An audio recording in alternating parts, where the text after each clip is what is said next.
Morning morning. പിന്നെ Stephen, ആ കാറിൽ എന്റെ ബാഗ് കാണും, അതിങ്ങെടുത്തോ. കാറിൽ നിന്ന് ഇറങ്ങുമ്പോ തോൽസഞ്ചി കയ്യിലെടുത്താലും ഇയാടെ കയ്യിലെ വള ഊരിപ്പോകും. താമെല്ലാം പറഞ്ഞോ? ഇല്ല. താൻ മനസ്സിൽ പറഞ്ഞാലും എനിക്കത് മനസ്സിലാവും. അതിനുള്ള സിദ്ധി ഈ കുര്യാക്കോസ് ഡോക്ടറെ കൊണ്ട്. മനസ്സിലായോ? ഞാൻ ബാഗ് എടുക്ക. അല്ല, ബാഗ് എടുക്കുക. ആ കോട്ടും എടുത്തോ.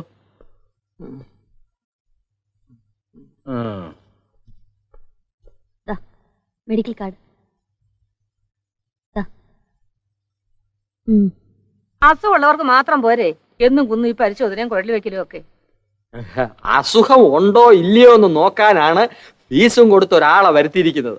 ഉണ്ടെങ്കിലും ഇല്ലെങ്കിലും ആഴ്ചയിൽ 3 ദിവസം സമ്പൂർണ്ണ വൈദ്യ പരിശോധന ഇവിടെ നിർബന്ധമാണ്.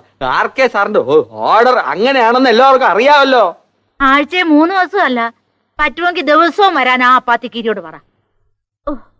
എനിക്കാണെങ്കിൽ ശരീരം ആസകലം അസുഖമാ. നിർത്ത്, ഈ ലിസ്റ്റ് ഇവിടെ വിളമ്പട്ട, അകത്ത് മതി. നമസ്കാരം ഡോക്ടർ സാർ. കഴിഞ്ഞ തവണ ഡോക്ടർ കുറിച്ച് തന്ന മരുന്നുകൾ നിർദ്ദേശിച്ച പടി കൃത്യമായി സമയാസമയങ്ങളിൽ കഴിച്ചു. ഫലമുണ്ടോ എന്ന് ചോദിച്ചാൽ ഇല്ല എന്ന് പറയുന്നത് അവാസ്തവമായിരിക്കും. എന്നാൽ പ്രതീക്ഷിച്ചത്ര ഫലമുണ്ടോ എന്ന് ചോദിച്ചാൽ അതൊട്ടില്ല തന്നെ. മുൻപ് പ്രസ്താവിച്ച അസുഖങ്ങൾക്ക് പുറമെ വേറെയും ചില ബുദ്ധിമുട്ടുകൾ അനുഭവപ്പെടുന്നുണ്ട്. ശരീരത്തിനൊരു തളർച്ച, മാന്ദ്യം, ഉന്മേഷക്കുറവ്, ഇതിനെല്ലാത്തിനും നാവ് നീട്ടു. പറഞ്ഞു കഴിഞ്ഞില്ല. പതിവായി പറയാറുള്ളതല്ലേ, നാവ് നീട്ടണം.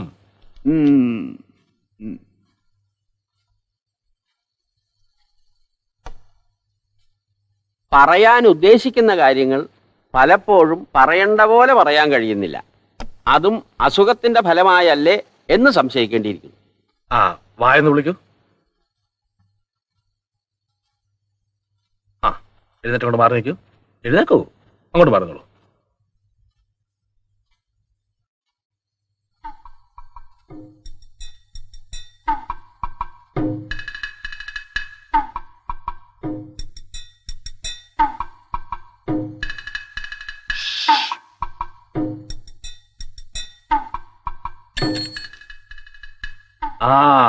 എന്തൊക്കെയാ കുഞ്ഞുകേശ് കൈമളെ പുതിയ വിശേഷങ്ങൾ? അന്ന് മരുന്ന് കഴിച്ചു, ആ അസുഖം മാറി. ഇപ്പൊ ജലദോഷം കൊണ്ട് രാത്രിയും പകലും തുമ്മാനേ നേരമുള്ളൂ. ജലദോഷത്തിന് ഞാൻ ഒരു പുതിയ മരുന്ന് വിളിച്ചത്. Good morning. Good morning. Doctor Kuriakose അല്ലേ? അതെ, ഞാൻ captain Alice Cherian. Captain Alice Cherian? അപ്പൊ എന്റെ ഊഹം തെറ്റിയിട്ടില്ല. മനസ്സിലായി. ആർക്കെന്നോട് പറഞ്ഞിരുന്നു ഇങ്ങനെ ഒരു എക്സ് മിലിറ്ററി നേഴ്സോട് വരുന്നുണ്ടെന്ന്. എനിക്ക് കസേര എടുപ്പിക്കാം സിസ്റ്റർ. വേണ്ട, പ്ലീസ് കാരി ഓൺ. ഈ ടെക്നിക്കലി ക്വാളിഫൈഡ് ആയിട്ടുള്ള ആരെങ്കിലും ചുമതലയാക്കാനുള്ളത് ഞങ്ങൾ ഡോക്ടർമാർക്കൊരു വലിയ ആശ്വാസമാണ്. ഒരു 2 വർഷം മൃഗാശുപത്രിയിൽ ഈ കന്നിനെ കുത്തിക്കുന്ന സിറിഞ്ചില്ലേ, അത് കഴുകുന്ന ജോലി ചെയ്താലും നഴ്സ് എന്നുള്ള പട്ടം കിട്ടും, ഇക്കാലത്ത് പ്രത്യേകിച്ചും.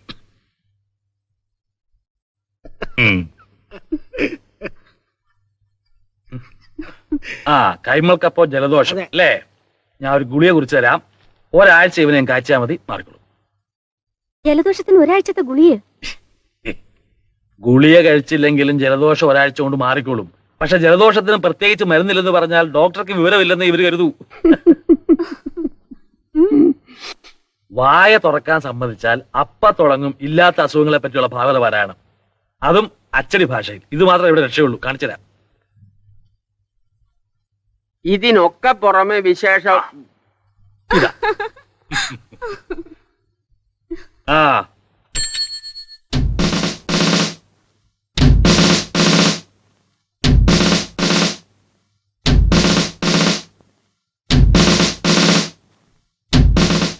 യെസ്, ഇവിടെ പുതിയതായി ചാർജ് എടുക്കാൻ വന്നിട്ടുള്ള മേട്രൻ ഈ ക്യാപ്റ്റൻ മിസ് ആലീസ് ചെറിയാനാണ്. 9 കൊല്ലം ഇന്ത്യൻ മിലിറ്ററിയിൽ നഴ്സായി സേവനം അനുഷ്ഠിച്ചിട്ടാണ് ക്യാപ്റ്റൻ വരുന്നത്. ബ്രിഗേഡിയർ RK മേനോൻ സാറിനെ പോലെ ക്യാപ്റ്റൻ മിസ് ആലീസും എല്ലാ കാര്യങ്ങളിലും വളരെ സ്ട്രിക്റ്റ് ആണ്. അത് പ്രത്യേകം ഓർമ്മിക്കണം. എന്തിനാ സ്റ്റീഫ സംസാരിക്കാൻ ബുദ്ധിമുട്ടുള്ളപ്പോ എന്നെ ഇങ്ങനെ പരിചയപ്പെടുത്തി അവർക്ക് വെറുതെ ടെൻഷൻ ഉണ്ടാക്കുന്നത്?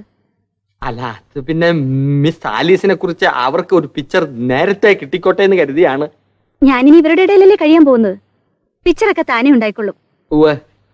എങ്കിൽ ഞാൻ ഇവരെ പരിചയപ്പെടുത്താം. ഇത് ഗോവിന്ദപിള്ള ചേട്ടൻ. കോടതിയിൽ ആമ്യനായിരുന്നു. നെയ്യാറ്റിൻകര സ്വദേശം. വയസ്സ് 75. 70. ആ, ഇത് ഉണ്ണീഷൻ കൈമൾ. വയസ്സ് 62, വക്കീൽ കുമസ്തനായിരുന്നു. എന്താ ഇത്? ഗവർണറുടെ ഗാർഡ് ഓഫ് ഓണറോ ഇങ്ങനെ പരിചയപ്പെടുത്താൻ? ഞങ്ങൾ പരിചയപ്പെട്ടോളാം. സ്റ്റീഫൻ പൊയ്ക്കോളൂ. എന്റെ ഡ്യൂട്ടി.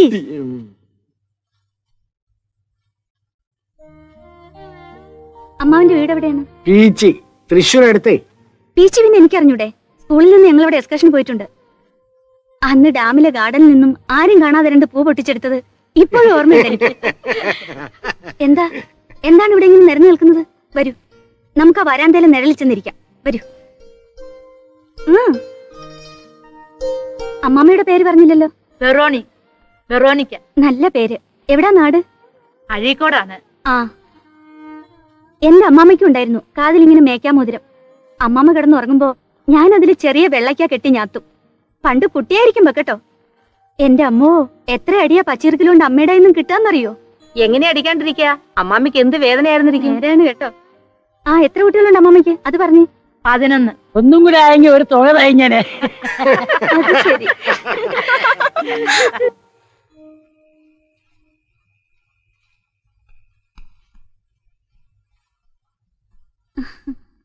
ആ, അതൊന്നും വേണ്ട, ഇരിക്കൂ. ഹായ്, നന്നായിരിക്കുന്നു കേട്ടോ.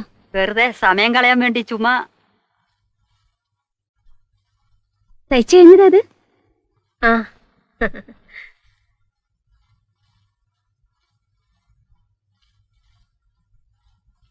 എന്താ തങ്കോണിയത്? ഉറക്ക ഗുളിക അല്ലാണ്ടെന്താ? ഇത് കഴിച്ചിട്ടേ ഇവിടെ ഉറങ്ങാൻ പാടുള്ളൂ. അതെ, അതുകൊണ്ട് ഇതങ്ങ് കഴിച്ച് സുഖമായിട്ട് പുതപ്പും പുതച്ച് കിടന്നങ്ങ് ഉറങ്ങിയേച്ചാ മതി. വേണ്ട കുഞ്ഞെ, ഇത് കഴിച്ചാ പിറ്റേന്ന് എഴുതിക്കാൻ വയ്യ. അല്ലാതെ തന്നെ ഉറങ്ങുന്നുണ്ടല്ലോ. ഇവർക്ക് വേണ്ടെങ്കിൽ എന്തിനാ തങ്കമണി നിർബന്ധിച്ച് കഴിപ്പിക്കുന്നത്? അയ്യോ, ആർ.കെ. സാറിന്റെ ഓർഡറാണ്. അദ്ദേഹത്തെ ഞാൻ പറഞ്ഞ് മനസ്സിലാക്കിക്കൊള്ളാം. അല്ല, അത് എന്തേ ഗുളിക കൊടുക്കാതിരുന്നെന്ന് ചോദിച്ചാ ഞാൻ പറഞ്ഞിട്ടാണെന്ന് പറഞ്ഞോളൂ. പോരെ? തങ്കമണി പോയി കിടന്നോളൂ. ഞാനല്ലേ പറയുന്നത്. ഇന്നിനി ആർക്കും ഉറങ്ങണ്ട അല്ലേ? എന്തു വേണമെങ്കിലും ആയിക്കോ, എനിക്കെന്താ. വന്നോളൂ. എന്താ അവിടെ തന്നെ നിന്നു? ഇങ്ങോട്ട് വന്നോളൂ. ഇരിക്കൂ, ഇരിക്കൂ. ആലീസാറേ? ആലീസാറല്ല, വെറും ആലീസ്. അല്ലെങ്കിൽ ആലീസ് കുഞ്ഞ്, അതും അല്ലെങ്കിൽ ആലീസ് മോള്, അത് മതി. പട്ടാളത്തിലായിരുന്നു എന്നല്ലേ പറഞ്ഞത്? അതെ. എന്റെ മോനെ അറിയോ? തോമസ് ഊട്ടി. അവനും പട്ടാളത്തിലാ. പേര് പറഞ്ഞാൽ ഓർക്കില്ല. ഏത് ഡിവിഷനിലാണെന്ന് അറിഞ്ഞാൽ പിന്നെയും പറയാം. ഞാൻ മെഡിക്കൽ കോപ്സിലായിരുന്നല്ലോ. ഞാനുണ്ടായിരുന്ന ഹോസ്പിറ്റലെങ്ങാനും വന്നിട്ടുണ്ടെങ്കിൽ. അയ്യോ, അവൻ ആശുപത്രിയിലൊന്നും വന്ന് കാണത്തില്ല. അങ്ങനെ അസുഖമൊന്നും വരുന്ന ദേഹപ്രകൃതമല്ല എന്റെ മോന്റെ. അല്ല, മക്കൾ 11 ഉണ്ടെന്ന് പറഞ്ഞല്ലോ. എന്നിട്ട് അവരൊക്കെ എവിടെ? ഒന്നും കുണം പിടിച്ചില്ല കുഞ്ഞ്. എങ്ങനെ പിടിക്കാനാ? കള്ളം കുടിച്ച് ലക്കും കെട്ടുള്ള നടത്തയല്ലയോ. എപ്പോ നോക്കിയാലും എഴുന്നള്ളിക്ക ഈ ഒരു വിഷയമുള്ളൂ. 11 പെറ്റൂത്രേ. അതിന് മറ്റുള്ളവരെന്ത് പഴിച്ചു? മച്ചിയായി പോയതുകൊണ്ടുള്ള അസൂയ. ആ, ഗുളിക കഴിച്ചില്ലെങ്കിലും ഉറങ്ങേണ്ട സമയത്ത് ഉറങ്ങണം. അതല്ലേ അതിന്റെ ശരി? അതോ ഇത് കഴിച്ചാലേ ഉറക്കം വരുന്നുണ്ടോ? അയ്യോ വേണ്ടായേ, അതില്ലാണ്ട് തന്നെ ഉറങ്ങിക്കോളാവേ. അപ്പൊ ശരി, ഉറങ്ങിക്കോളൂ. Good night. Good night.